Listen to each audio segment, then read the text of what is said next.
வணக்கம். இந்திய நேரப்படி மாலை 6 மணி விரைவு செய்திகள்.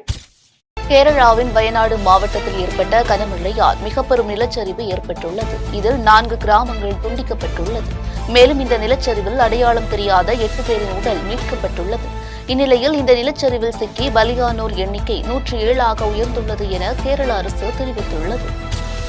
கேரளாவில் ஏற்பட்ட நிலச்சரிவு குறித்து கேரள முதலமைச்சர் பினராயி விஜயன் செய்தியாளர்களை சந்தித்துள்ளார். இதுகுறித்து அவர் கூறுகையில், கேரளாவில் இதுவரை இல்லாத பேரழிவு இந்த நிலச்சரிவு எனவும், வயநாட்டில் முப்படைகள் இணைந்து தொடர்ந்து மீட்புப் பணிகளில் ஈடுபட்டுள்ளனர் எனவும், நிலச்சரிவிலிருந்து மீட்கப்பட்டவர்களுக்காக 45 முகாம்கள் அமைக்கப்பட்டுள்ளதாகவும் தெரிவித்தார். வயநாடு நிலச்சரிவு குறித்து அதிமுக பொதுச் செயலாளர் எடப்பாடி பழனிசாமி வெளியிட்டுள்ள எக்ஸ் தள பதிவில், கேரள மாநிலம் வயநாட்டில் ஏற்பட்ட நிலச்சரிவில் சிக்கி 57க்கும் மேற்பட்டோர் உயிரிழந்த செய்தி வேதனை அளிப்பதாகவும், உயிரிழந்தோர் குடும்பத்தாருக்கு ஆழ்ந்த இரங்கல் எனவும் தெரிவித்துள்ளார். மேலும் கேரள மாநில அரசுக்கு தேவைப்படும் அனைத்து உதவிகளையும் செய்து கொடுக்குமாறு மத்திய அரசை வலியுறுத்தியுள்ளார்.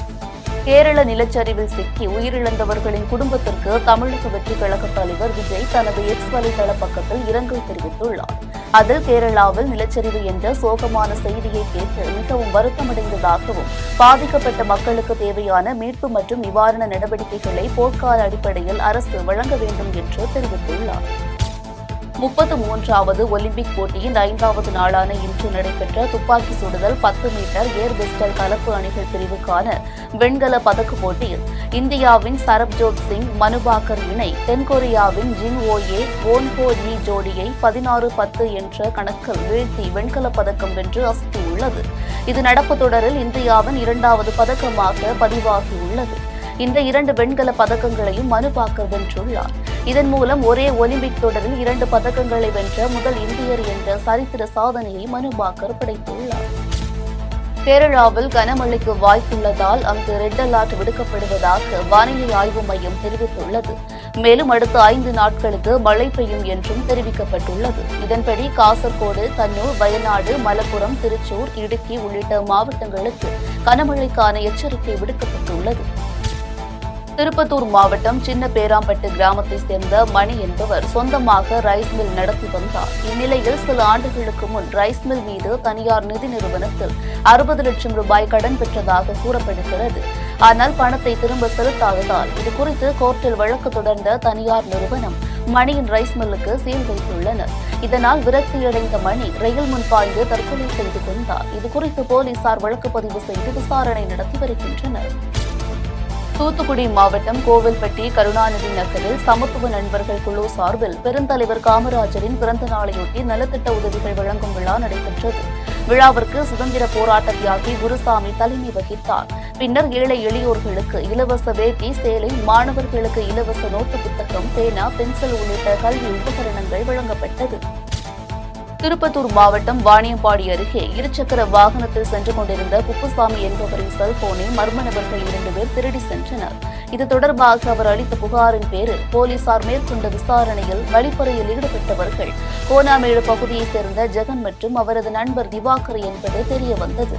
ஆனால் குற்றத்தில் ஈடுபட்டதாக கூறப்படும் ஜெகனை பிடிக்காமல் காவல்துறையினர் அவரது அண்ணன் சாரதி என்பவரை அழைத்து வந்து, உன் தம்பி எங்கே என கேட்டு சரமாரியாக தாக்கியுள்ளனர்.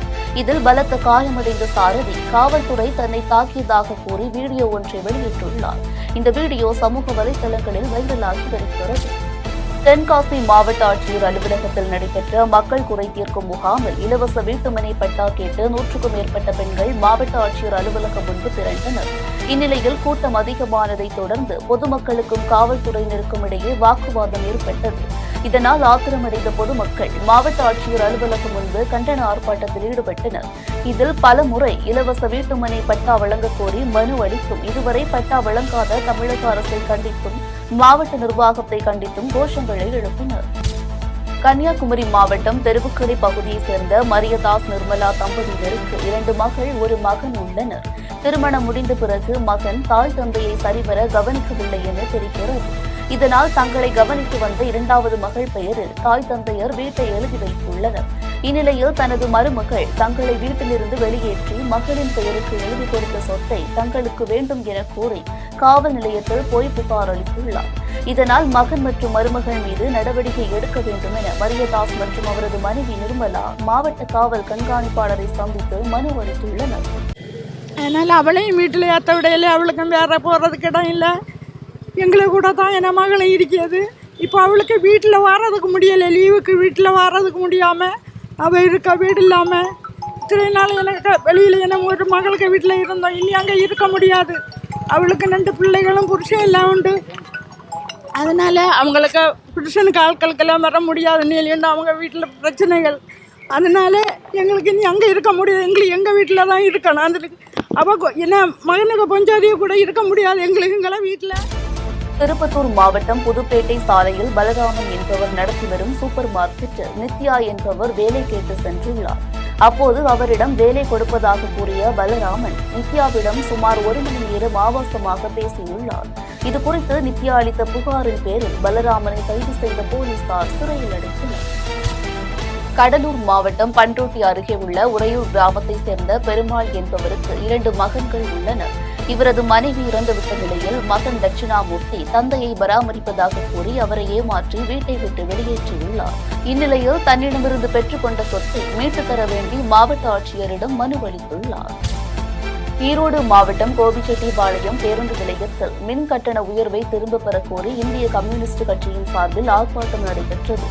ஒன்றிய செயலாளர் கனகராஜ் தலைமையில் நடைபெற்ற இந்த ஆர்ப்பாட்டத்தில் மாதந்தோறும் மின் அளவை கணக்கீடு செய்யும் முறையை அமல்படுத்த கோரியும் மாநில உரிமைகளை பறிக்கும் உதயமின் திட்டத்தை ரத்து செய்ய வேண்டும் என்றும் முழக்கங்களை எழுப்பி ஆர்ப்பாட்டத்தில் ஈடுபட்டனர். புதுச்சேரியில் தமிழ்நாடு தவ்ஹீத் ஜமாத் கட்சி சார்பில் 13வது மாநில செயற்குழு கூட்டம் நடைபெற்றது. கூட்டத்திற்கு தவ்ஹீத் ஜமாத் கட்சி தமிழ்நாடு மாநில பொதுச் செயலாளர் முகமது யாசிர் தலைமை தாங்கினார்.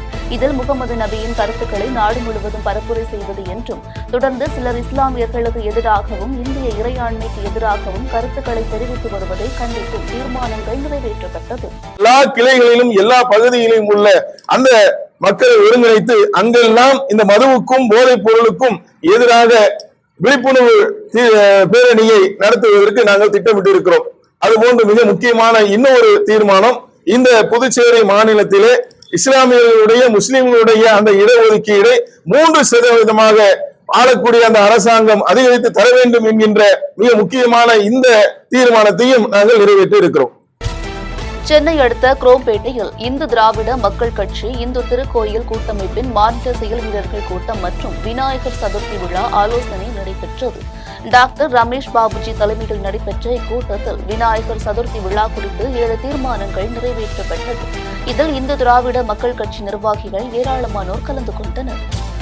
செங்கல்பட்டு மாவட்டம் மதுராந்தகத்தில் உள்ள ஏரியிலிருந்து சுமார் 1500 ஏக்கர் விவசாய விளைநிலங்கள் பாசன வசதி பெற்றுள்ளது.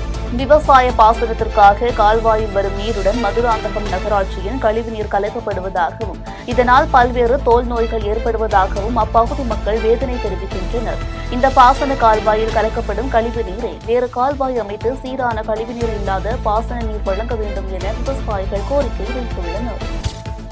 ராணிப்பேட்டை மாவட்டம் ஆற்காடு அடுத்த ரத்தினகிரி பகுதியில் உள்ள ஸ்ரீ பாலமுருகன் திருக்கோயிலில் ஆடி கிருத்திகையை ஒட்டி தெப்ப உற்சவ திருவிழா நடைபெற்றது.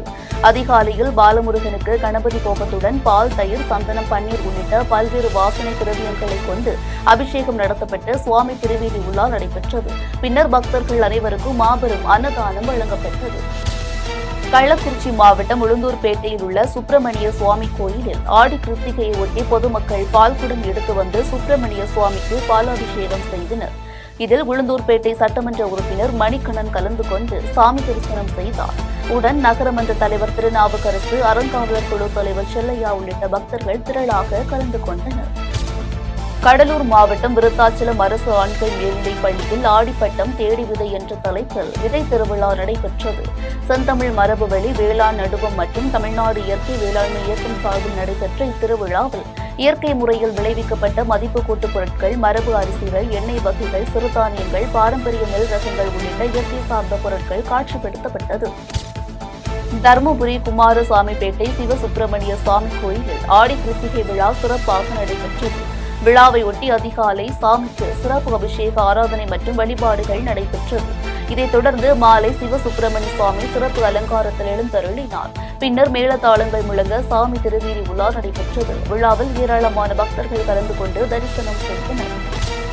திருவண்ணாமலை மாவட்டம் போலூர் அடுத்த காங்கேயனூர் வள்ளி தெய்வானை உடனுறை ஸ்ரீ சுப்பிரமணிய சுவாமி திருக்கோயிலில் 13ஆம் ஆண்டு ஆடி கிருத்திகை திருவிழா நடைபெற்றது. விழாவையொட்டி முருகப்பெருமானுக்கு அலங்காரங்கள், அபிஷேகங்கள் நடத்தப்பட்டு தீபாராதனை காண்பிக்கப்பட்டது. இதில் கலந்து கொண்ட பக்தர்களுக்கு கோவில் நிர்வாகம் சார்பில் அன்னதானம் வழங்கப்பட்டது. இத்துடன் ஜெம் செய்திகள் நிறைவடைகின்றன. மீண்டும் செய்திகள் இன்றிரவு 8:30 மணிக்கு. செய்திகளை உடனுக்குடன் தெரிந்து கொள்ள GemLive.tv என்ற இணையதளத்தில் இணைந்திருங்கள். நன்றி, வணக்கம்.